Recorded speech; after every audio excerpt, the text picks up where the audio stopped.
Magandang umaga po sa inyong lahat. Elmar Toledo, tunay na tao, asal-aso, usapang kanto pero totoo mismo. Kape tayo. Dun sa mga kamarites at sa mga katolit, sausawan natin yung patikim ng cake ni Vice Ganda at ni Ayon Perez.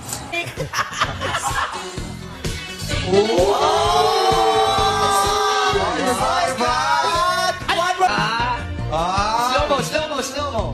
Happy Mansuri! Happy Mansuri! 35 na yun! Depende na lang to. Para sa akin kapatid, depende ito kung anong klaseng tao kayo, kung paano mo tatanggapin. Sa akin, yung impression nila, siguro, they're just parang silang dalawa na ini-enjoy lang nila yung sarili nila. But then, ang reality kasi is nationwide yun. So, hindi naman lahat ng makakapanood maiintindihan.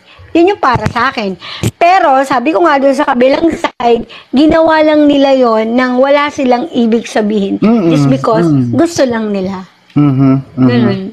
Parang nagpaka-sweet. Yung pinakita lang nila yung parang sa likod ng camera, eto kami. Ganto kami magbiruan. Diba? Ewan ko. So, sana mayroon tayong ibang maging guess about that one. Kasi ako, same thing yung opinion ko doon. Parang, wala naman issue eh. Yes. Kung halimbawa na sabihin na natin na si Ogie Alcacid at si Regine Velasquez yung gumawa nun. Halimbawa lang. Sila yung gumawa nun. Ma-MTRCB kaya? Magiging issue kaya? It's okay but not suitable for children. So, parang is not suitable for children. Ano ba yung tamang dapat? Hindi ko sinasabi pong mali si Lover, hindi ko sinasabing mali siya or hindi ko sinasabing mali yung pananaw niya. Pero ako, personally, pag open-minded kang tao, let's say sabi nga dito ni Kapatid Alamat, no, naging big deal yon kasi LGBTQ, hindi naman kasi lahat tanggap. Ito nga diba? Kaya nga hindi ko binabanggit. Pero since nasabi nga ni Alamat, hindi, okay din naman si Labyrinth kasi hindi niya sinasabi yon. Wala siyang sinasabi na about dun sa kung ano yung gender nila. Which is good. Talagang sa paningin niya, sa opinion niya, it's not para sa mga kabataan. Pero eto ang tanong ko, ano ba ang napapanood ng mga bata sa social media? Diba? So, babalik ako ngayon sa comment ni Alamat. Hindi ba kaya naging issue kasi dahil sa kasarian nila? Diba? Diba? Yun yung point ko. Yun lang po yung opinion ko. But again, walang tama at mali rito. But again, if there's someone else na gusto mag-share ng opinion nila about it, feel free. Kasi, Sinabi ni kaya Boss naging big A. deal yun, kasi Sa comment. Ikaw, Bordado. Kaya nagkaroon ng big deal. Anong comment ni Boss Alamat?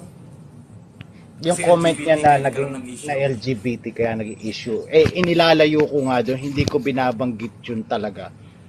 Kumbaga, para fair na point of view ng lahat ng tao doon sa nangyaring eksena ni Vice Ganda at ni Ayon Perez na nagpa-sweetness sila, nagpa-sexy sila ng pagkain ng cake.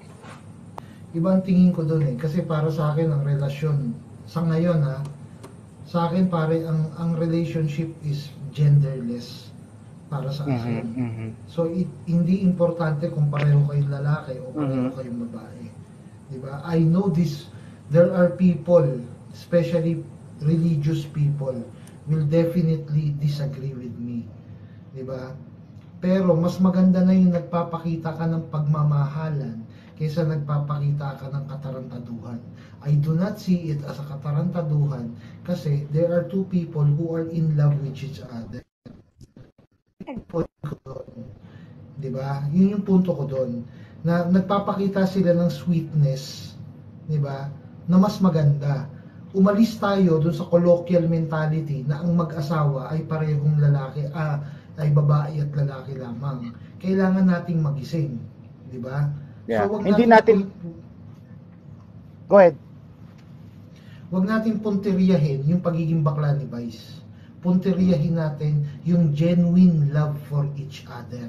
Na kahit nasa public sila, nagpapakita sila ng affection sa each other. Yun yung Hindi nila importante. kinakahiya yung pagmamahalan Hindi nila. nila ikinahiya ang pagmamahal. Hindi nila Alam ko itinatago. marami. Oo, alam ko marami ang laswa ninyo. Kaya yan naging malaswa sa mga tao. Dahil itong mga tao na to ay naniniwala na ang relasyon dapat ay sa babae at sa lalaki lamang.